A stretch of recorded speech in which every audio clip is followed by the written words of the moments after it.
नमस्कार दोस्तों, मैं राम भारद्वाज आपका स्वागत करता हूं आपकी शानदार जानदार जबरदस्त हिंदी कक्षा में, जहां पर आज हम एक नए अव्यय को पढ़ना चालू कर रहे हैं जिसका नाम है समुच्चय बोधक अव्यय। इसको अंग्रेजी भाषा में कंजंक्शन कहकर के संबोधित किया जाता है और बहुत ही इंपॉर्टेंट ये अव्यय है और बहुत ही शानदार, समझने में मजा आएगा आपको इसको जानने में। आशा कर रहा हूं आप सब बहुत बढ़िया होंगे, स्वस्थ होंगे, मस्त होंगे, प्रसन्न होंगे और खूब दाल बाटी चूरमा के लारे सांगरी केर सांगरी की सब्जी बढ़िया तरह जीम रहे होंगे। कितने दिन में खाते हो? जी सभी को नमस्कार, जय हिंद, जय भारत, जय राजस्थान। जी जल्दी से आप लोग आ जाइए और फिर हम अपने टॉपिक को आज शुरू करने वाले हैं।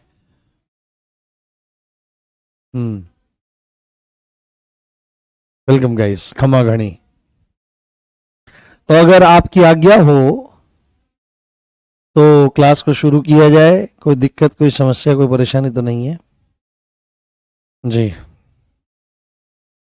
बहुत बढ़िया, मजा आ रहा होगा आपको पढ़ने में। ठीक है, हमारा आज टॉपिक है समुच्चय बोधक अव्यय। क्या है हमारा टॉपिक? है अव्यय में भी, अव्यय के अंतर्गत, अव्यय के अंतर्गत समुच्चय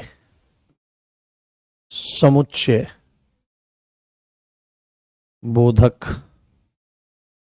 समुच्चय बोधक अव्यय, समुच्चय बोधक अव्यय, समुच्चय बोधक अव्यय, समुच्चय बोधक अव्यय।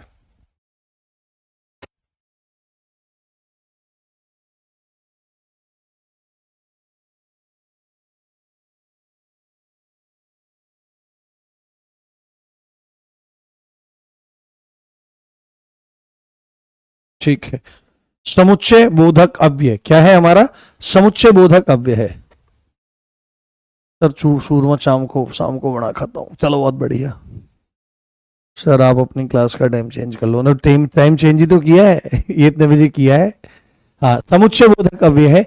अब इस अव्यय को समझने के लिए थोड़ा सा हमको पेशेंस रखना पड़ेगा और बहुत अच्छे से यह अव्यय हमको समझ में आ जाएगा। इसको अंग्रेजी भाषा में कहते हैं कंजंक्शन। क्या कहते हैं इसको? अंग्रेजी भाषा में कंजंक्शन कहा जाता है, यानी जोड़ने वाला। कंजंट जो कंजॉइंट करने का काम करता है, जो जोड़ने का काम एक तरह से करता है। तो आप अगर समुच्चय बोधक अव्यय को देखने का प्रयास करोगे तो इस समुच्चय बोधक अव्यय में थोड़ी सी चीजों को समझो आप। समुच्चय बोधक है ना, समुच्चय बोधक। और अव्यय का मतलब तो आपको बताइए, ऐसे शब्द जो बदलते नहीं हैं, जिनके रूप में परिवर्तन नहीं होता है, उनको अव्यय कहा जाता है, उनको अभिकारी शब्द कहा जाता है। मूल बात जो है वो यहां है जो हमको पकड़नी है। बोधक मतलब बोध कराने वाला, बोधक मतलब बोध कराने वाला, बोधक मतलब बोध कराने वाला, बोधक मतलब बोध कराने वाला। परंतु यहां पर जो समुच्चय शब्द है, समुच्चय, आपने गणित पढ़ा होगा, हमने ही पढ़ा है, पर हमारा ज्यादा ना खुशबू आती थी गणित में से, उतना मजा नहीं आया गणित करने में। ठीक ठीक स्थिति चलती रही, 100 में से 60 65 के आसपास तक स्थिति चले, 70 का भी नहीं आया, उतना टेस्ट आया ही नहीं गणित में। साहित्य में बड़ा टेस्ट आया, हाँ साहित्य में बड़ा टेस्ट आया, सामान्य अध्ययन में बड़ा टेस्ट आया। तो फिर जब कोई सब्जी ज्यादा अच्छी ना लगती हो, फिर ज्यादा दिन तक खाना नहीं चाहिए, बीमारी कर सकती है। तो इतना हमारी स्थिति बनी रही। तो मूल बात यह है समुच्चय। एक चीज हमने पढ़ी थी वहां पर, समुच्चय को अंग्रेजी में एक चैप्टर हुआ करता था सेट, सेट थ्योरी, आपने सुना होगा ना, सेट। तो समुच्चय का मतलब है सेट, सेट। ठीक है, सेट मतलब एक समूह की सेंस में जाना, एक सेट बनाना। तो यहां पर समुच्चय का मतलब क्या है? एक समूह निर्माण से है, एक तरह से क्या कह लो, समूह निर्माण। एक तरह से समूह निर्माण को क्या कहते हैं? समूह निर्माण को सेट बनाना कहते हैं कि भाई इसका एक सेट बना दो। जैसे जिनका तुम में से ब्याह होएगा नौकरी लगने के बाद, तो करवा चौथ आएगी, करवा चौथ आने पे तुम अपनी बहू के लिए क्या बनवा के लाओगे? सेट बनवा के लाओगे। नो कह भाई इसमें लाख की चूड़ी डाल दे, इसमें फिरोजाबादी डाल दे, इसमें ये डाल दे, पूरा सेट है। तो चूड़ी है, खनकाई, और तुम तो आ जाओ, दरोगा, हर जाई, पर जाई, जो भी कहोगे। तो यहां पर तो इसका मतलब है समूह निर्माण। तो एकदम से जब पता लगेगा, यानी कि एक ऐसा अव्यय जो समूह का निर्माण करता है या समूह निर्माण का बोध करवाता है, उसको हम क्या कहते हैं? समुच्चय बोधक अव्यय कहते हैं। परंतु एकदम से अगर दिमाग थोड़ा सा बढ़िया चलता होगा, विटामिन D3 की और B12 की कमी नहीं होगी और विटामिन डिफिशियंसी नहीं होगी, तो दिमाग तुरंत बोलेगा अच्छा समूह निर्माण, तो किसका समूह निर्माण। तो यहां पर इस प्रश्न का उत्तर भी जरूर दिया जाएगा, क्योंकि जो इसका उत्तर दे रहा है उसको भी विटामिन की डिफिशियंसी नहीं है। तो किसका किसका समूह, तो आपको बोलना पड़ेगा किसका, या तो पदों का, है ना, पदों का समूह, पदों का समूह, या वाक्यों का समूह, या वाक्यों का समूह, या वाक्यों का समूह। तो सीधे सीधे अगर आप देखने लगो, पद का क्या मतलब है, पद को ही शब्द, शब्द को ही पद कहा जाता है जब हम शब्द को वाक्य में प्रयोग कर लेते हैं। तो यहां पर समुच्चय बोधक अव्यय के बारे में एक धारणा निकल करके आई, एक बात समझ में आई कि एक ऐसा अव्यय जो समूह निर्माण करता है, या जो पदों के समूह का निर्माण करता है और वाक्यों के समूह का निर्माण करता है, यानी कि उनके बीच में आ जाता है, उनको जोड़ता है और समूह का निर्माण करता है। तो अगर आप इसकी परिभाषा यहां पर लिखना चाहें तो बहुत सरलता से इसकी परिभाषा को लिख सकते हैं और जान सकते हैं कि एक ऐसा अव्यय, ऐसा अव्यय, ऐसा अव्यय, ऐसा अव्यय जो पदों और शब्दों को, पदों या लिख लो पदों या वाक्यों को जोड़ने का कार्य करता है, वाक्यों को जोड़ने का कार्य करता है। क्या करता है, जोड़ने का कार्य करता है। जो पदों को और वाक्यों को जोड़ने का कार्य करता है उसको समुच्चय बोधक अव्यय कहा जाता है। जैसे अगर हम उदाहरण लें तो उदाहरण से थोड़ी सी स्थिति हमारी और भी ज्यादा स्पष्ट हो सकती है, और भी ज्यादा स्पष्ट हो सकती है। हाँ, अभी समझने पे ध्यान दीजिए दोस्तों, कुछ भी बात ना करिएगा, क्योंकि अगर जरा सा भी कॉन्सेप्ट मिस हुआ तो फिर गड़बड़ हो सकती है। तो मूल बात क्या आई यहां पर कि जो पदों को और जो किसको, वाक्यों को आपस में जोड़ने का काम करते हैं वो समुच्चय बोधक अव्यय कहलाते हैं। जैसे उदाहरण के तौर पर हम एक उदाहरण लिखते हैं, एक उदाहरण लिखते हैं, एक उदाहरण लिखते हैं कि दूध और रोटी, क्या लिखते हैं हम यहां पर, दूध और रोटी, दूध और रोटी, दूध और रोटी, दूध और रोटी, दूध और रोटी एक एक अच्छा नाश्ता है। क्या है, एक अच्छा नाश्ता है। दूध और रोटी एक अच्छा नाश्ता है, दूध और रोटी एक अच्छा नाश्ता है। तो आप एक चीज देखने का यहां पर प्रयास करो कि यहां पर दो पद हैं, ये दूध क्या है, ये एक पद है, ठीक है, और रोटी क्या है, ये भी एक पद है। तो इन दोनों पदों को जोड़ करके एक की भावना लाने का जो विचार बना रहा है, दोनों को जोड़ता है और एक समुच्चय का निर्माण करना, दो जिस्म एक जान बनाने का जो काम करे। लिख देता हूं मैं इसको, मैं लिख देता हूं इसको कि दो जिस्म और एक जान बनाने का काम करे, दो जिस्म और एक जान, और एक जान बनाने वाला, दो जिस्म और एक जान बनाने वाला अव्यय। ये ये रैंडम लिख रहा हूं मैं जिससे आपको समझ में आए। ये ऐसे नहीं वहां पे पेपर में कभी आएगा कि दो जिस्म एक जान बनाने वाला। मेरे जैसा अतरंगी अगर एग्जामिनर बैठ जाए तो मैं तो ऐसे पेपर ऐसा बना लूं कि मूड का मूड खुश रहेगा और तुम्हारी परीक्षा की परीक्षा हो जाएगी। तो दो जिस्म एक जान बनाने वाला, तो दूध और रोटी को आपस में जोड़ने का काम किसने किया, इस और ने। तो यही क्या है, यही है आपका समुच्चय बोधक अव्यय। ये क्या है, यही है आपका समुच्चय बोधक अव्यय, क्योंकि इसने दूध और रोटी को दो जिस्म एक जान बना दिया, इनको जोड़ने का कार्य इसने कर दिया। और ऐसा नहीं है कि यही अकेला है, ऐसे इसके जैसे बहुत हैं जो इस काम को करते हैं, जो इस चीज को बताने का प्रयास करते हैं। जैसे एक एग्जाम्पल आप और ले सकते हो, है ना, एक एग्जाम्पल और आप ले सकते हो। जैसे अभी पहले और के एग्जाम्पल के साथ में ही चलेंगे। हाँ चलो, एक दो एग्जाम्पल ऐसे देखेंगे। जैसे राम हिंदी पढ़ाता है, राम हिंदी पढ़ाता है और बच्चे हिंदी पढ़ते हैं, और बच्चे हिंदी पढ़ते हैं, और बच्चे हिंदी पढ़ते हैं, और बच्चे हिंदी पढ़ते हैं, और बच्चे हिंदी पढ़ते हैं। तो आप एक चीज नोटिस करने का प्रयास करो, यहां पर एक पूरा का पूरा वाक्य है, राम हिंदी पढ़ाता है और बच्चे हिंदी पढ़ते हैं, ये एक वाक्य है, ये एक वाक्य है। तो इन दोनों को दो जिस्म एक जान बनाने का काम कौन कर रहा है? यहां पर जो ये लगा हुआ है और जो ये और लगा हुआ है, ये दो जिस्म एक जान बनाने का कार्य आपका कर रहा है। यही है आपका समुच्चय बोधक अव्यय, यही है आपका समुच्चय बोधक अव्यय, क्योंकि ये इन दोनों को जोड़ने का काम कर रहा है। राम हिंदी पढ़ाता है और बच्चे हिंदी पढ़ते हैं। जैसे एक एग्जांपल और मैं देता हूं आपको, मां खाना बना रही है, जैसे एक एग्जांपल और देखो आप, मां खाना बना रही है ताकि बच्चे भूखे न मरे, ताकि बच्चे भूखे न रहें, ताकि बच्चे भूखे न रहें। तो ताकि बच्चे भूखे न रहें, तो आप यहां पर देखने का प्रयास करो, आप समझने का प्रयास करो। मां जो है वह भोजन बनाने का काम कर रही है और बच्चे भूखे न रहें, तो यह भी एक वाक्य है यहां पर, और यहां पर यह भी एक वाक्य है। परंतु इन दोनों को दो जिस्म और एक जान बनाने का कार्य ये ताकि कर रहा है, ये इसे आपस में जोड़ने का काम कर रहा है। तो जो जोड़ने का काम करे, जो दो जिस्म और एक जान बनाने का काम करे, उसको क्या बोलते हैं बेटे? उसको समुच्चय बोधक अव्यय बोला जाता है। क्या बोला जाता है? उसको समुच्चय बोधक अव्यय बोला जाता है।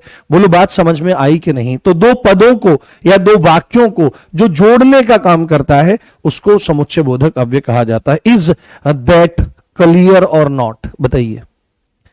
हाँ, राम और लक्ष्मण वन में गए। मैं क्लास ले रहा हूं ताकि परीक्षा पास कर सकूं, बिल्कुल। हाँ, ये ताकि है ना, ये शब्द जो होते हैं ये समुच्चय बोधक अव्यय के अंतर्गत ही आते हैं। मैं खाना बना रही हूं, हाँ, ये समझ में नहीं आया।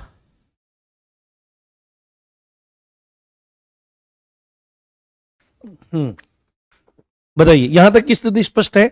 अगर यहां तक की स्थिति स्पष्ट है कि जोड़ने का जो काम करे, दो जिस्म एक जान बनाने का जो काम करे, उसको क्या कहते हैं? उसको समुच्चय बोधक अव्यय कहा जाता है। अगर यहां तक की स्थिति है तो एक बार थम्स अप करो। देन मैं आपको अब इनके भेदों के बारे में बताना शुरू करता हूं। इसके दो भेद हैं और उन दो भेदों के भी फिर चार चार उपभेद हैं, जिनको हम एग्जाम्पल के साथ में करेंगे, बहुत अच्छे से करेंगे, आपको जरा सी भी दिक्कत नहीं आएगी। अब अगर आपसे कोई पूछने लगे कि समुच्चय बोधक अव्यय के भेद आपको बताने हैं, क्या करना है आपको? क्या बताना है? समुच्चय बोधक अव्यय क्या बताना है दोस्तों? समुच्चय बोधक अव्यय, समुच्चय बोधक अव्यय के भेद आपको बताने हैं। तो बहुत ध्यान से सुनना है। समुच्चय बोधक अव्यय के आपके दो भेद हैं। कितने? दो भेद हैं, और दो भेदों को हम ऐसे ऐसे करके लिखेंगे, ऐसे ही बढ़िया प्रेजेंटेशन रखेंगे, जिसमें सबसे पहला ऐसा नहीं रखेंगे, थोड़ा सा अच्छा बनाते हैं, ऐसे, वाह, हाँ, ऐसे, जिससे अच्छा सा हमको लिखने का स्पेस मिले। दो भेद रखेंगे, ठीक है? पधारो मारे देश, ये मूछे ऊंचे भी तो दिखनी चाहिए राजस्थान की। तो पहला भेद कौन सा है इसमें? पहला भेद है समानाधिकरण। कौन सा है? समानाधिकरण। समानाधिकरण पहला भेद है, समानाधिकरण। और दूसरा भेद है व्यधिकरण। दूसरा भेद कौन सा है? व्यधिकरण भेद है। दूसरा है व्यधिकरण। मुझे एक बात बताओ, मुझे एक बात समझाओ, मुझे एक बात जाननी है, इन दोनों का संधि विच्छेद मुझे बताओ। चलो, मैंने बता रखा है। मुझे आपको गुरु बनाना है, इसलिए मैं आपकी बातों का अनुसरण कर रहा हूं, बिल्कुल। इसलिए ने इन दोनों शब्द को जोड़ दिया। हाँ बिल्कुल, बहुत बढ़िया।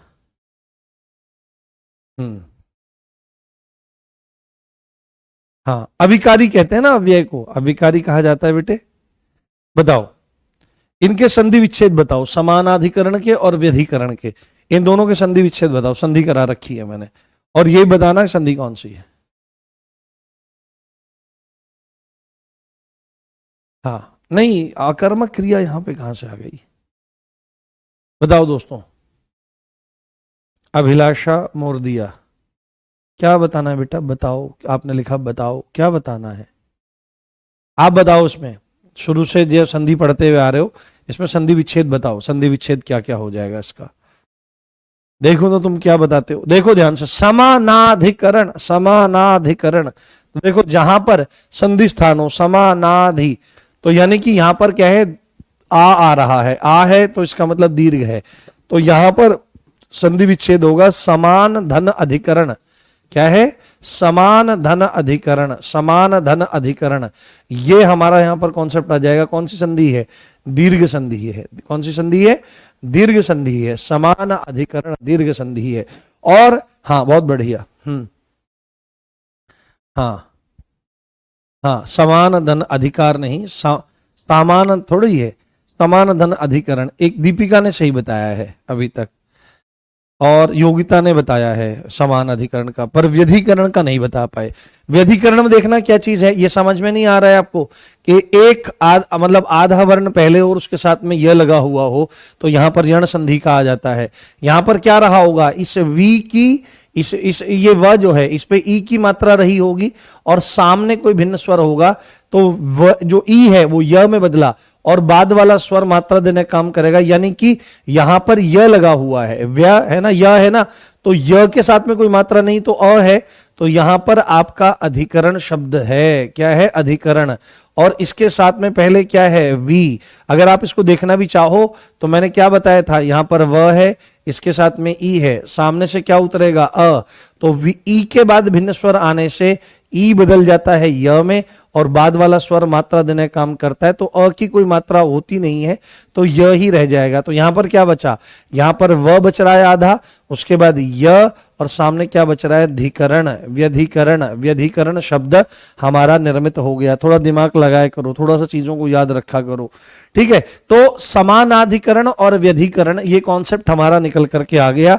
और मैं आपको एक चीज अभी बाद में पढ़ाऊंगा, कारक में पढ़ाएंगे, कर्ता ने फिर कर्म को और करण से जान, संप्रदान को के लिए अपादान से मान, काकी के संबंध में पर अधिकरण समान, और संबोधन हे हो अरे कारक की पहचान। ये बात बताऊंगा, तो एक एक शब्द का अर्थ मैं बताऊंगा। तो ये जो अधिकरण शब्द होता है, इसका मतलब होता है आधार। क्या होता है, आधार। इसका मतलब होता है आधार, इसका मतलब होता है बेस, बेस। और समान मतलब क्या होता है, समान मतलब एक समान, इक्वल, है ना, एक समान। एक समान को ही अंग्रेजी भाषा में क्या कह देते हैं, एक समान को ही अंग्रेजी भाषा में इक्वल कह देते हैं। तो यहां पर इस शब्द का अर्थ क्या निकला समानाधिकरण का, कि एक समान आधार, एक समान आधार, एक समान आधार, ये इसका अर्थ निकला, एक समान आधार। परंतु ये है क्या, तो ये समुच्चय बोधक अव्यय है। यानी कि इस समानाधिकरण का जो अर्थ निकलेगा या परिभाषा जो निकलेगी प्यारे, कि समुच्चय बोधक अव्यय क्या करता है, जोड़ने का काम करता है। क्या करता है, जोड़ने का काम करता है। और जब हम समान अधिकरण लिख रहे हैं, यानी एक समान आधार लिख रहे हैं, तो एक ऐसा समुच्चय बोधक अव्यय जो समान आधार पर जोड़ने का कार्य करता है, वो समानाधिकरण है। क्या है, एक समान आधार पर जोड़ने वाला, एक समान आधार पर, एक समान आधार पर, एक समान आधार पर, एक समान आधार पर जोड़ने वाला समुच्चय बोधक अव्यय, जोड़ने वाला समुच्चय बोधक अव्यय, एक समान आधार पर जोड़ने वाला समुच्चय बोधक अव्यय, समुच्चय बोधक अव्यय, एक समान आधार पर जोड़ने वाला समुच्चय बोधक अव्यय आपका क्या कहलाता है, समानाधिकरण कहलाता है। और एक समान आधार क्या हो सकता है, तो दो मुख्य वाक्यों को जो जोड़ा जाता है, मतलब कि दो प्रधान वाक्यों को, मुख्य वाक्य मतलब पूरे पूरे वाक्य हो, उनको जोड़ने का जो काम करता है, वही एक आधार है कि मुख्य वाक्यों को जोड़ने का काम करता है। This is most important point, इसको आप नोट करके रखिएगा। इसको, यही परिभाषा मूल है कि दो या दो से अधिक, दो या दो से अधिक, दो या दो से अधिक मुख्य वाक्यों को जोड़ता है, दो या दो से अधिक मुख्य वाक्यों को जोड़ता है। किसको क्या करता है, दो या दो से अधिक मुख्य वाक्यों को मुख्य वाक्यों को जोड़ता है। अभी कैसे जोड़ेगा आगे समझेंगे। मुख्य वाक्यों को जोड़ता है, दो या दो से अधिक मुख्य वाक्यों को जोड़ने का काम करता है, इसलिए समानाधिकरण इसको कहा जाता है। हाँ हाँ हाँ, बताओ समझ में आई बात। समानाधिकरण समझ में आ गया कि व्हाट इज समानाधिकरण। तो इक्वल बेस पर जो जोड़ने का काम करता है वो समुच्चय बोधक अव्यय समानाधिकरण कहलाता है। और आपको अब मैं एक बात यहां पर समझाऊंगा, एक चीज मैं आपको बताने का प्रयास करूंगा यहां पर, कि यहां पर ये जो वी लिखा हुआ है, क्या लिखा हुआ है यहां पर, जो ये वी लिखा हुआ है, इस वी का क्या मतलब होता है। ये एक उपसर्ग है। क्या है, ये एक उपसर्ग है जिसको अंग्रेजी भाषा में प्रीफिक्स कहते हैं। प्रीफिक्स मतलब पहले फिक्स होने वाला। और इस प्रीफिक्स का अर्थ क्या निकलता है लाला, इस प्रीफिक्स का अर्थ हमारा निकलता है अलग। ठीक है, अलग या भिन्न, अलग या भिन्न ये अर्थ निकलता है। और अधिकरण का मतलब क्या निकलता है, अधिकरण का मतलब निकलता है आधार। तो एक या तो समान आधार पर दो वाक्य जोड़े जाएंगे या भिन्न आधार पर जोड़े जाएंगे। तो अलग आधार पर जोड़ने वाले को व्यधिकरण और समान आधार पर जोड़ने वाले को समानाधिकरण कहा जाता है। तो अगर इसकी परिभाषा हमको देनी पड़े, किसकी, आपके व्यधिकरण की परिभाषा हमको देनी पड़े, तो यहां पर आप इसको लिखिए, यहां पर आप इसको लिखने का प्रयास करिए कि भिन्न आधार पर, इसका शाब्दिक अर्थ क्या हुआ, भिन्न आधार पर, भिन्न आधार, इसका मतलब क्या हुआ, व्यधिकरण का भिन्न आधार। परंतु परिभाषा जब हम इसकी लिखेंगे, परिभाषा अगर हम इसकी लिखेंगे तो परिभाषा में क्या आ जाएगा दोस्तों, कि आपका भिन्न आधार पर, भिन्न आधार पर, भिन्न आधार पर जोड़ने वाला अव्यय, जोड़ने वाला, जोड़ने वाला समुच्चय बोधक अव्यय, भिन्न आधार पर जोड़ने वाला समुच्चय बोधक अव्यय, भिन्न आधार पर जोड़ने वाला समुच्चय बोधक अव्यय। हाँ, भिन्न आधार पर जोड़ने वाला समुच्चय बोधक अव्यय जो है वह व्यधिकरण आपका कहलाता है, वह आपका व्यधिकरण कहलाता है। और अब अगर मूल परिभाषा की तरफ हम लोग चले जाएं, है ना, मूल परिभाषा की तरफ चले जाएं, तो प्रधान और प्रधान उपवाक्य, प्रधान उपवाक्य ये उपवाक्यों को जोड़ता है, और आश्रित उपवाक्य को जोड़ने वाला, और आश्रित उपवाक्य को जोड़ने वाला। वहां पर दो मुख्य वाक्य जुड़ेंगे, यहां पर मुख्य वाक्य नहीं जुड़ेंगे, यहां पर प्रधान उपवाक्य और आश्रित उपवाक्य आपस में जोड़े जाएंगे। प्रधान उपवाक्य और आप आश्रित उपवाक्यों, उपवाक्यों को जोड़ने वाला, हाँ, जोड़ने वाला क्या कहलाता है, आपका व्यधिकरण कहलाता है। बताओ समझ में आई बात। क्या हुआ, कमेंट्स क्यों नहीं आ रहे हैं।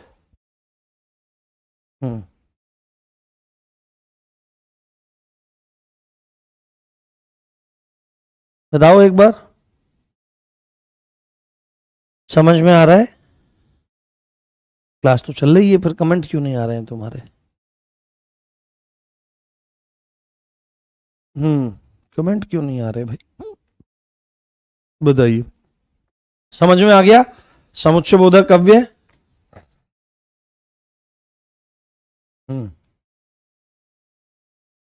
जब तक आप बोलोगे नहीं, कमेंट्स नहीं आएंगे, तब तक मैं आगे नहीं बढ़ पाऊंगा। अच्छा, अब आया आरुषि शर्मा का। जी Aarushi, yes, okay okay guys, सब लोग कमेंट करो जितने भी लोग देख रहे हैं। चल रही है क्लास। बताओ समझ में आ गया कि एक्चुअली में क्या होता है। ये इसको कहते हैं हिंदी का गणित। हाँ, अच्छा, ध्यान से पढ़ रहे हैं इसलिए, बहुत बढ़िया पढ़ रहे हैं सर। ठीक है, वो एक दो कमेंट बीच में आते रहते हैं तो ऐसा लगता है कि हाँ ठीक ठीक क्लास चल रही है। बताओ समझ में आ गया ना बढ़िया तरह से कि समानाधिकरण क्या होता है और व्यधिकरण क्या होता है। बहुत बढ़िया, बहुत बढ़िया, बहुत शानदार, बहुत जबरदस्त। तो समानाधिकरण इस तरह से चीजों को अगर हम पढ़ेंगे ना तो कभी भी हम भूल नहीं पाएंगे। अगर मैं सीधे लिख देता समानाधिकरण के दो या दो से अधिक मुख्य वाक्यों को जोड़ने वाला, तो मजे वाली बात ही नहीं है। ये इतनी सारी चीजें जो बीच में हुई हैं, ये ना नींव को मजबूत बनाती है, बढ़िया बनाती है, मजा आता है चीजों को पढ़ने में, और लाइफ में भी चीजें फिर लॉन्ग लाइफ दिमाग में रहती हैं, अच्छी रहती हैं। अब हम क्या काम करते हैं, अब हम क्या काम करते हैं, इसको अच्छे से जानने का प्रयास करते हैं। अब इनके उपभेदों की चर्चा हम लोग कर लेते हैं। अब इनके उपभेदों की चर्चा हम लोग कर लेते हैं कि समानाधिकरण के कितने भेद होते हैं और व्यधिकरण के कितने भेद आपके रहते हैं, व्यधिकरण के कितने भेद रहते हैं, इनकी चर्चा करते हैं और देखने का प्रयास करते हैं। इधर लिखो आप, समानाधिकरण, समानाधिकरण। अच्छा, एक चीज का हमेशा ध्यान रखना, एक चीज का हमेशा ध्यान रखना, एक इंपॉर्टेंट क्वेश्चन होता है, वो ये होता है आपका, ये काफी इंपॉर्टेंट क्वेश्चन है ये वाला, पूछ लेता है समुच्चय बोधक अव्यय के कितने भेद हैं, तो आपको बोलना पड़ेगा समानाधिकरण और व्यधिकरण। या ऐसे पूछ लेता है कि समानाधिकरण और व्यधिकरण किसके भेद होते हैं, तो आपको बोलना पड़ेगा समुच्चय बोधक अव्यय के ये भेद आपके रहते हैं। ठीक है, तो समानाधिकरण, समुच्चय बोधक, समुच्चय बोधक, समानाधिकरण, समुच्चय बोधक अव्यय, समानाधिकरण समुच्चय बोधक अव्यय के भेद, फिर आगे चलकर इसके भेद हैं, तो दोनों के चार चार भेद हैं। कितने बेटे? दोनों के आपके चार चार भेद हैं। उन चारों भेदों को आप लोग लिखने का प्रयास करें, उन चारों भेदों को आप जानने का प्रयास करें। हाँ,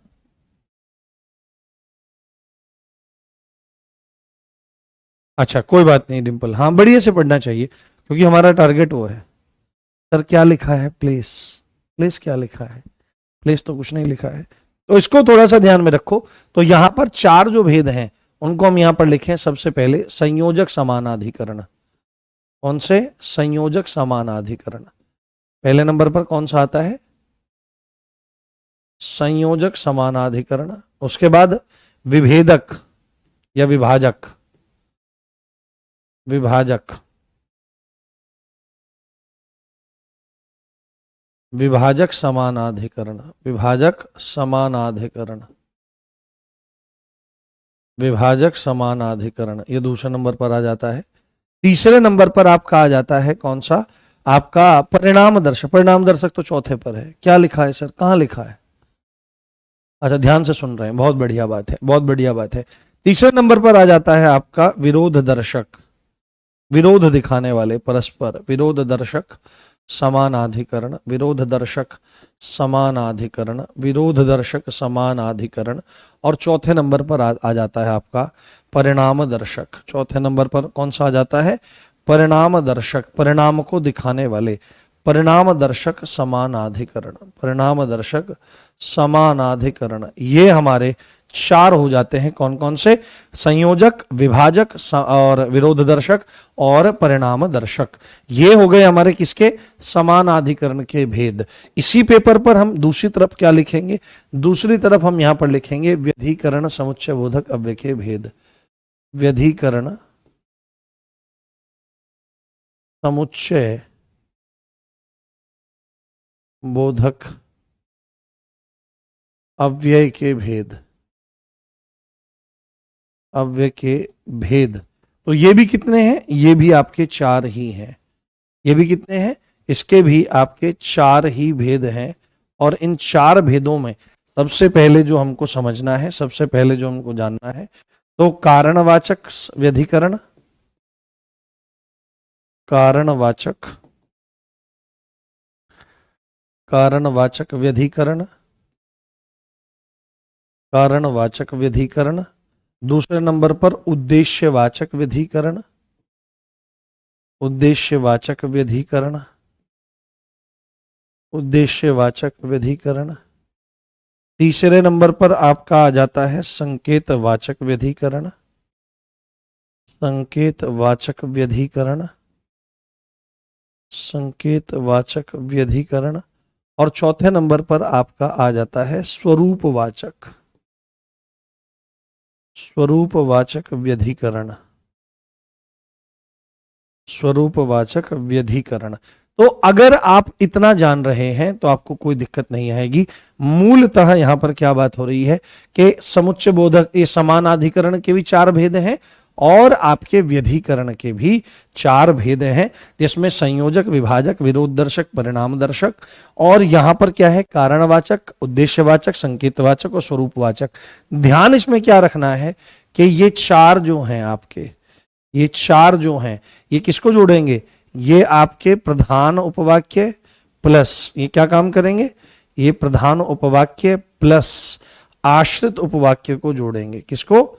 आश्रित उपवाक्य को जोड़ने का काम करेंगे, आश्रित उपवाक्य को जोड़ने का काम करेंगे ये वाले, और ये वाले जो दूसरे वाले आपके हैं ये दो मुख्य वाक्यों को जोड़ने का काम करेंगे। ठीक है, ये किसको जोड़ेंगे? मुख्य वाक्यों को जोड़ेंगे, मुख्य वाक्य प्लस मुख्य वाक्य। तो बताओ यहां तक की स्थिति स्पष्ट है? कोई दिक्कत, कोई समस्या, कोई परेशानी तो नहीं है लाडले प्यारो? हाँ, अब तो बोर्ड का प्रेजेंटेशन भी ठीक ठाक रहता है, कोई दिक्कत नहीं है, आपको मजा भी आता होगा। देखो मूछ वूछ बना करके ढंग से बताता हूं मैं, मजा आता होगा आपको इस तरह से पढ़ने में, डायग्रामेटिक वे में। यहां तक की स्थिति स्पष्ट है? एक बार बताने का प्रयास करो, फिर एक एक उठाएंगे और समझने का प्रयास करेंगे। बताओ यहां तक की स्थिति? हाँ, व्याधिकरण नहीं है बेटे, वो व्यधिकरण है। सब समझ में आएगा। अभी आगे एग्जाम्पल चलने दो, सारी की सारी स्थितियां आपको स्पष्ट हो जाएंगी, सब समझ आ गया सर। हाँ, बहुत ध्यान से समझेंगे तो सब चीज समझ में आ जाएंगी। हाँ, परिणाम दर्शक है, परिणाम, परिमाण नहीं है, परिणाम, रिजल्ट है ये। ठीक है, इसको मैं बता देता हूं, क्लियर कर देता हूं।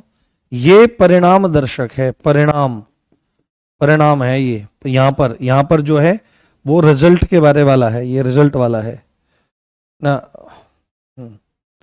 ये रिजल्ट वाला है। ठीक है, ये कौन से वाला है? ये रिजल्ट वाला है, ये परिमाण मात्रा वाला नहीं है। ठीक है, बहुत बढ़िया, बहुत शानदार। चलो अब क्या काम करते हैं, सबसे पहले संयोजक को देखते हैं और संयोजक को समझने का प्रयास करते हैं। तो सबसे पहले हम यहां पर लिखते हैं कौन सा? सबसे पहले हम यहां पर लिखते हैं संयोजक समानाधिकरण, और एग्जाम्पल भी लेंगे अब ना। संयोजक समानाधिकरण, संयोजक समानाधिकरण। आप जितने बच्चे पढ़ रहे हो, अगर गंभीरता से पढ़ रहे हो तो सारे सेलेक्ट हो जाओगे, इस बात का ध्यान रखना। इस लिहाज से हिंदी में आपको पढ़ा रहा हूं कि अगर आप गंभीरता से पढ़ोगे तो सारे सेलेक्ट हो जाओगे, और बाकी सब्जेक्ट्स में भी अगर आप मेहनत कर रहे हो। ठीक है, बाकी सब्जेक्ट में भी आप अगर मेहनत कर रहे हो तो संयोजक का मतलब ही देखो क्या होता है। संयोजक का मतलब जोड़ने वाला। अगर आप इसी शब्द को देखोगे तो समानाधिकरण, समान आधार पर जोड़ने वाले समुच्चय बोधक अव्यय हैं, और उसमें भी विशेषकर संयोजक लिखा हुआ है। तो संयोजक मतलब संयोग कराने वाला। क्या कराने वाला? संयोग कराने वाला, संयोग कराने वाला, ये इसका मतलब है। संयोग कराने वाला मतलब जोड़ने वाला, जोड़ने वाला। ये तो शाब्दिक अर्थ निकल करके आ गया, जोड़ने वाला। परंतु इसकी परिभाषा में संयोजक की कि जो, बहुत साधारण, जो दो कथनों को जोड़े। किसको जोड़े? कथनों को। कथन मतलब क्या होता है? कथन मतलब होता है बात, है ना। कथन, कथन के क्या, कथन क्या कुछ बात कही जा रही है, कथन मतलब बात। तो जो दो कथनों को जोड़ता है, जो दो कथनों को जोड़ता है, जो दो कथनों को जोड़ता है, वो आपका सिंपल क्या है? संयोजक समानाधिकरण है।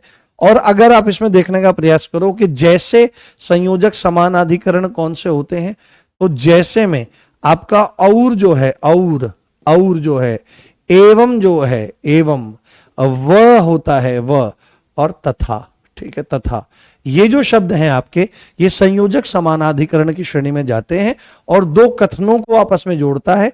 और दो कथन मतलब कि आपके मुख्य वाक्य की श्रेणी में ही ये जा रहे हैं। मुख्य वाक्य, कथन मतलब मुख्य वाक्य की श्रेणी में जा रहे हैं। जैसे आप लोग उदाहरण देखने का यदि प्रयास करेंगे तो आपको बहुत अच्छे से समझ में आ जाएगा। हाँ,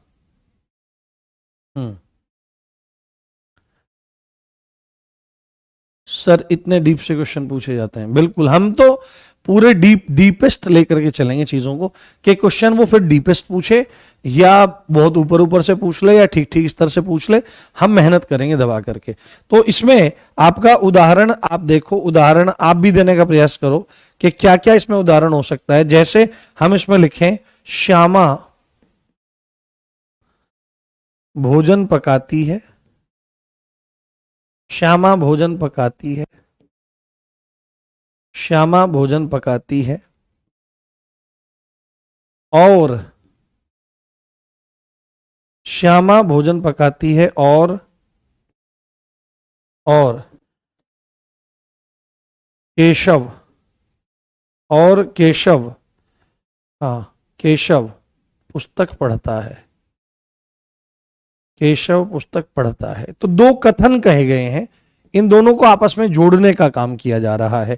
तो किसी ने पूछा होगा कि भाई रात को 8 बजे क्या होता है? हाँ, हिंदी गाड़ी दौड़ेगी। अभी तक विश्वास नहीं हुआ है अमित? हाँ, फल और सब्जियां सेहत के लिए अच्छे होते हैं। वो तो शब्दों को जोड़ने की बात है, फल और सब्जियों को आपस में जोड़ रहा है, वो भी काम करता है, पर मूल कार्य ये है वाक्यों को जोड़ने वाला। हाँ, तो यहां पर देखो कि श्यामा भोजन पकाती है, ये एक कथन है। क्या है?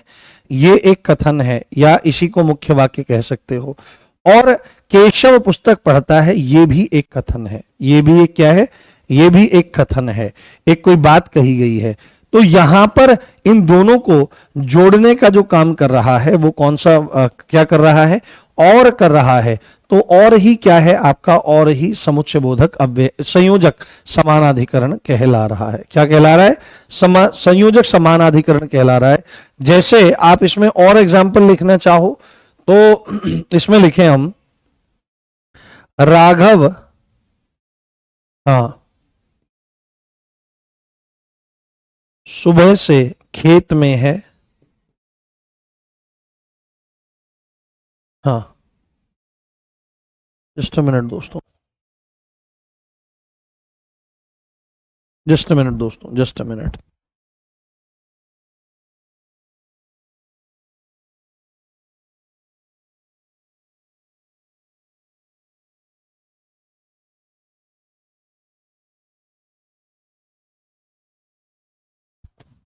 ठीक है, तो राघव सुबह से खेत में है ना, तथा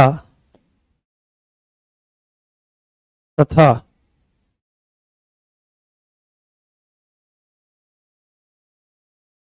तुम घर में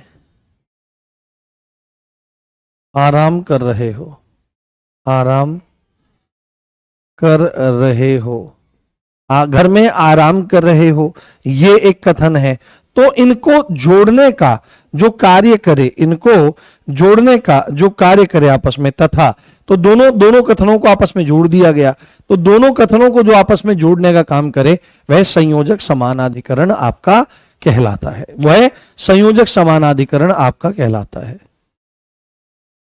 हाँ, बारिश रुक गई और धूप निकल गई, बिल्कुल, बहुत बढ़िया ऋषि, बहुत बढ़िया बेटे।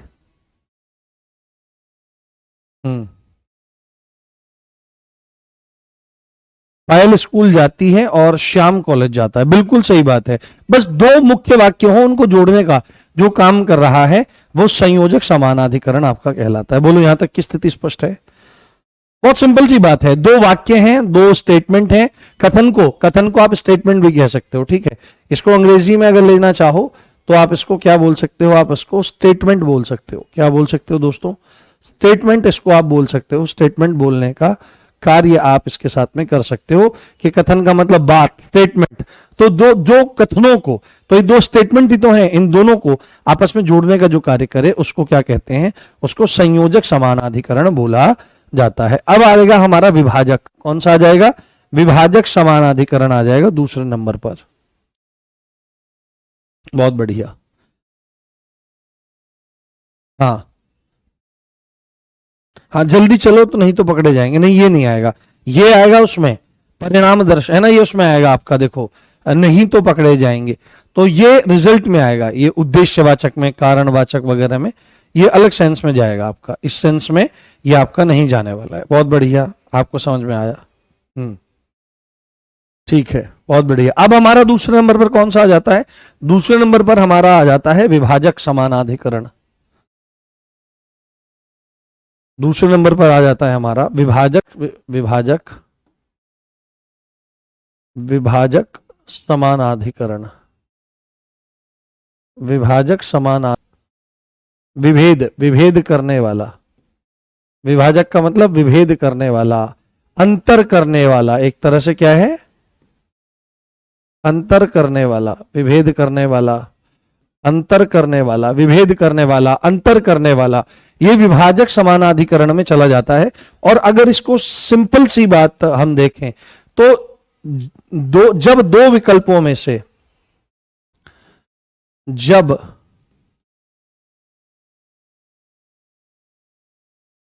जब नहीं, जो लिख लो, ये ज्यादा से लिखना सही है। जो दो विकल्पों में से, विकल्प मतलब ऑप्शंस में से, क्या लिखा जा रहा है भाई साहब, जो दो विकल्पों में से एक को चुनने का बोध कराए, एक को चुनने का बोध कराए, एक को चुनने का बोध कराए, एक को चुनने का बोध कराए, उसको विभाजक कहा जाता है। दो में से जो एक को चुनने का बोध कराता है, हाँ बिल्कुल लोकेश, बिल्कुल सही एग्जाम्पल है। आप इतनी गहनता से पढ़ा रहे हैं और हम पढ़कर आनंद ले रहे हैं, बिल्कुल सही बात है। हाँ, जो पर है और भी है, ये फिर ना अलग सेंस में चले जाएंगे। ये अभी अभी रुको, आप पूरा एक बार समझो। आपको राघव प्रकाश बुक कैसी लगी? ठीक है, अच्छा, अच्छी किताब है, हाँ अच्छी किताब है, बट उसमें मतलब ऐसा तो नहीं है कि सारे कॉन्सेप्ट दे दी जाए। हर किताब की अपनी एक अच्छी बात होती है।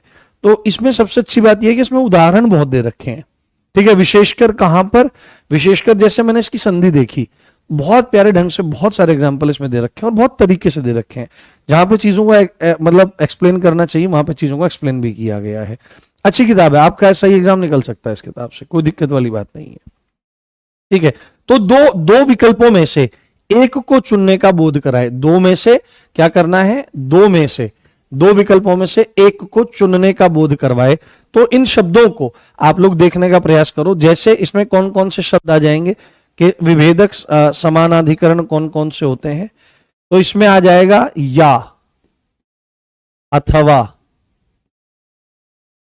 चाहे, है ना, या अथवा, चाहे ये ले लो, चाहे ये ले लो, ये ले लो अथवा ये ले लो, है ना, ये या ये ले लो या ये ले लो, इससे श्रेणी में ये चीजें जाएंगी। नहीं तो, एक ये नहीं तो, ये आपके आ जाएंगे किसमें, विभाजक समानाधिकरण में आ जाएंगे। जैसे हम उदाहरण देखने का प्रयास करें तो उदाहरण से हमको स्थिति स्पष्ट आ जाएगी, स्थिति स्पष्ट हो जाएगी कि आइए, आपका स्वागत है। आप चाय लेंगे या कॉफी? आप चाय लेंगे या कॉफी?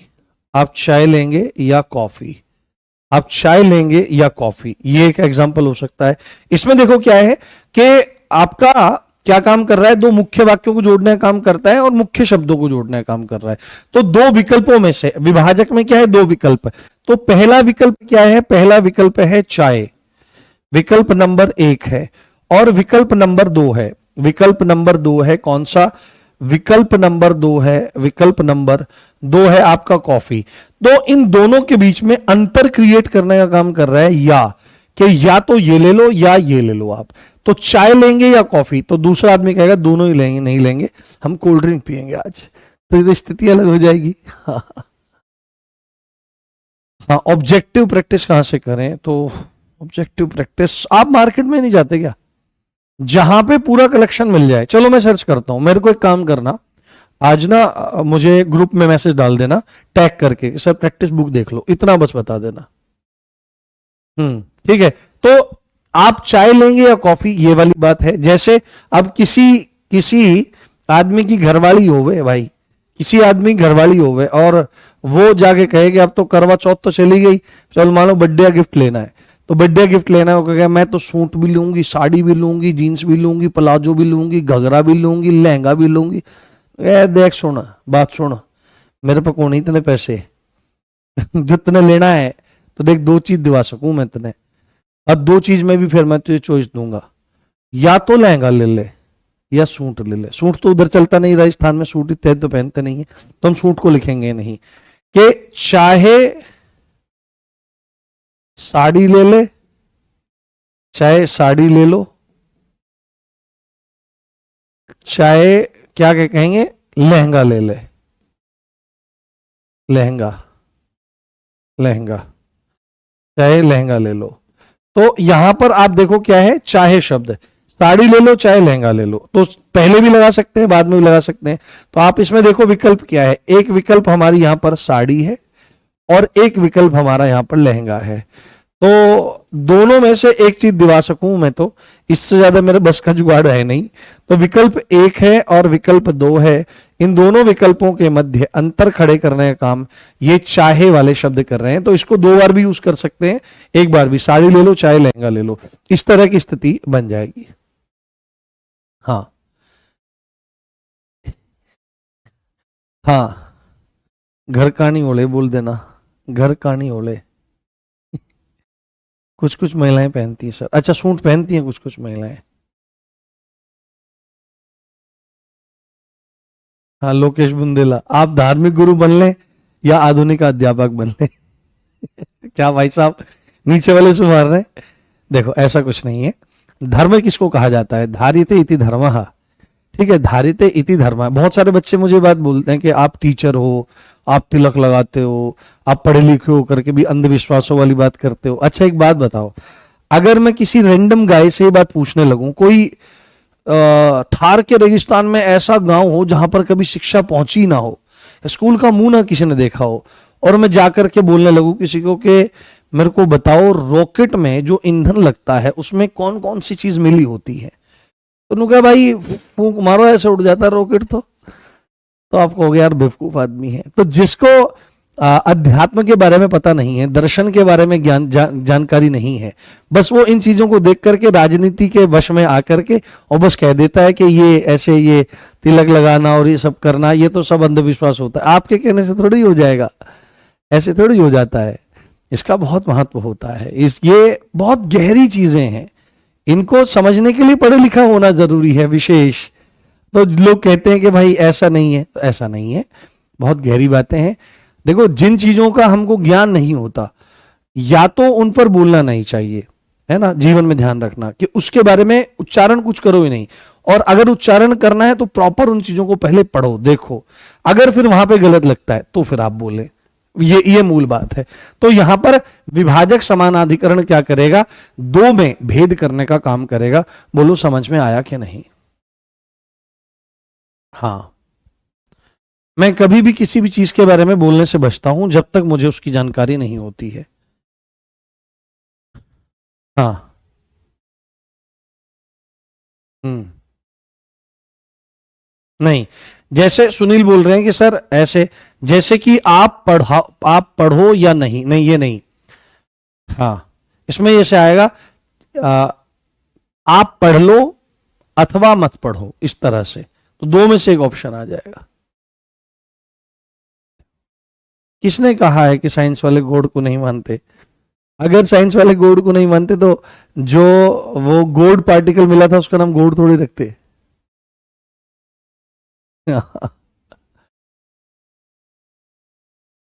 हाँ जी जी जी, ठीक है, बात समझ में आई आपको? ओके, अब आगे चलते हैं।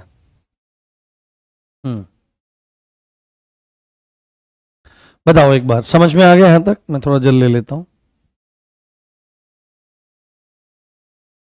प्रेमानंद जी महाराज के बारे में क्या बोलना है, वो तो भगवत स्वरूप है, भगवत स्वरूप है, हमारे गुरु गुरु गुरु तुल्य हैं हमारे, तो हमारे गुरु जी के मित्र हैं, गुरु तुल्य हैं हमारे गुरु जी, और वो समानी अवस्था के हैं, एक दूसरे के प्रशंसक हैं,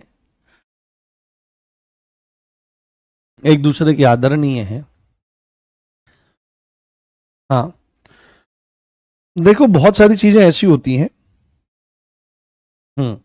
बहुत सारी चीजें ऐसी होती हैं जिनको पहले जानना पड़ता है फिर मानना पड़ता है। ठीक है, पहले उन चीजों को जानो फिर उनको माना जाता है। बट बहुत सारी चीजें ऐसी होती हैं जिनको पहले मानना पड़ता है देन जानना पड़ता है। और अध्यात्म का विषय ऐसा ही है, पहले थोड़ा सा मान करके चलना पड़ता है, उसमें श्रद्धा सहायक होती है। हाँ, इसमें बेवकूफ बनने के और अंधविश्वास में उतर जाने की संभावनाएं बहुत ज्यादा हैं, क्योंकि कालने में बहुत घूम रहे हैं।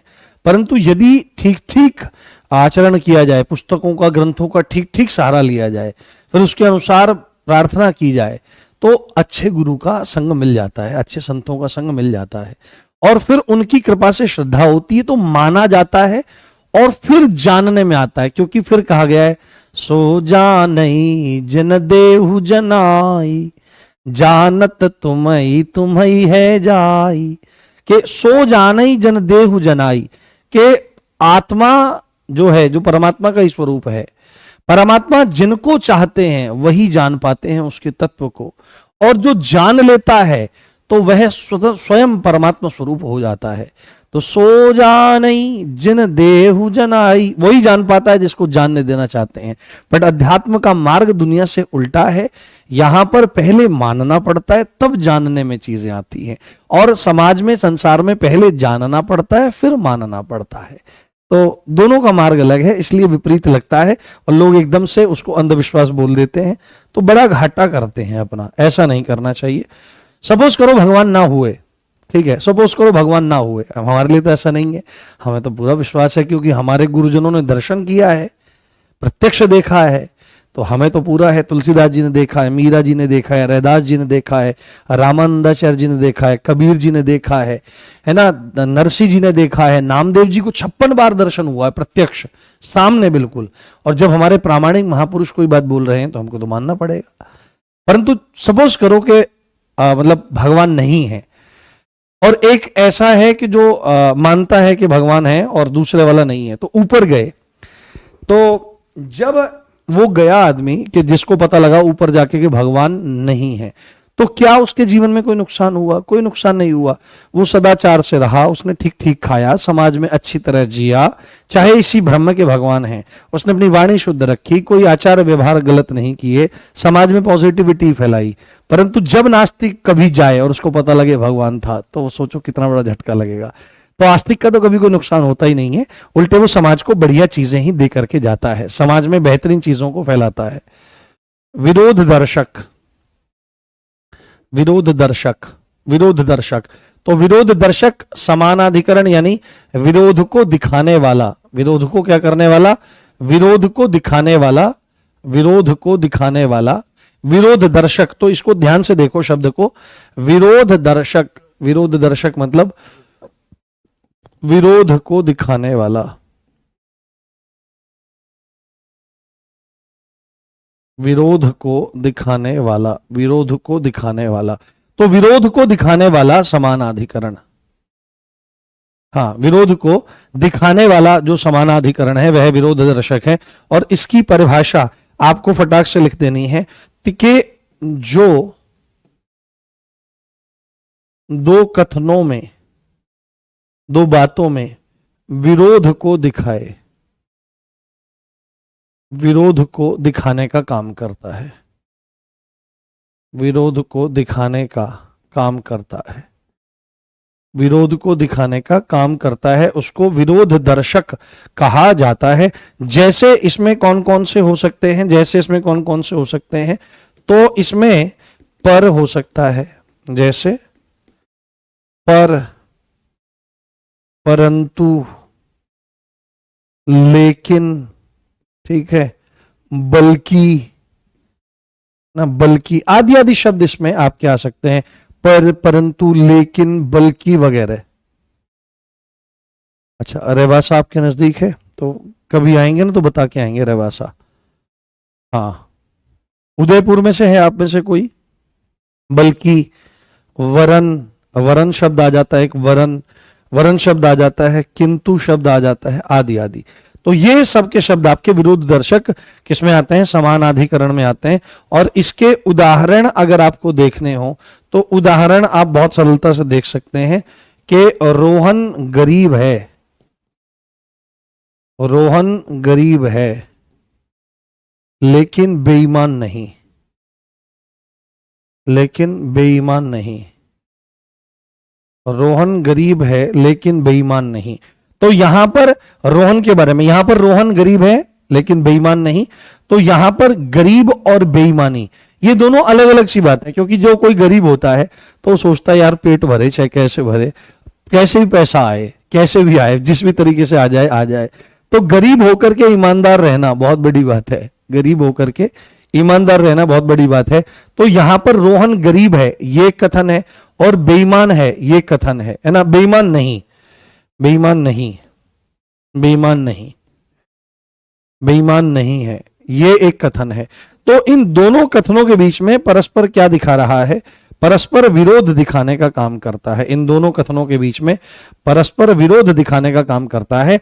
लेकिन कि रोहन गरीब है लेकिन बेईमान नहीं, तो जहां पर विरोध दिखता है, हाँ, मैं जयपुर जाता पर मैं दिल्ली जाता, नहीं ये तो पता नहीं क्या अलग हो गया, ये तो बहुत अलग हो गया, ये तो गलत हो गया, ऐसा नहीं लिखा जाएगा। और दूसरा एग्जाम्पल इसमें हम लिखें, जैसे बहुत बढ़िया है, बादल गरजे पर बरसे नहीं, बादल गरजे पर बरसे नहीं, बादल गरजे पर बरसे नहीं, बादल गरजे पर बरसे नहीं। हम्म बादल गरजे, क्या हुआ?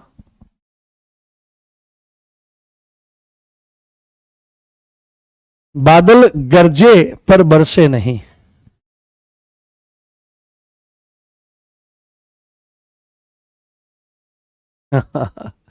जी, ये तो बहुत गंभीर विषय है कि भगवान इत्यादि का, और ये कोई डिबेट का विषय नहीं है। डिबेट से आज तक किसी ने ये चीज़ों को जाना नहीं है, ये तो महसूस करना है, क्योंकि वो कण कण व्यापी है। सबसे पहले गुरु में भगवान को देखना होता है, जो मार्गदर्शक होते हैं उनमें भगवान को देखना शुरू होता है, फिर वहां से दृष्टि विस्तृत होती है, बढ़ती जाती है, फिर हर किसी में भगवान का दर्शन होता है प्रत्यक्ष, फिर कण कण में। प्रहलाद जी ने हर जगह देख लिया, बहुत गहरा विषय है। ठीक है, तो बादल गरजे एक कथन है, पर बरसे नहीं ये एक है। पर बरसे नहीं, दोनों के मध्य क्या कर रहा है? एक विरोध को दिखाने का काम कर रहा है, इसलिए ये विरोध दर्शक समानाधिकरण में आ जाएगा। तो जहां पर दो कथनों में क्या देखने को मिले? विरोध देखने को मिलता है, जो इसको दिखाने का काम करें उसको हम विरोध दर्शक समानाधिकरण कहते हैं। ठीक है, चलो,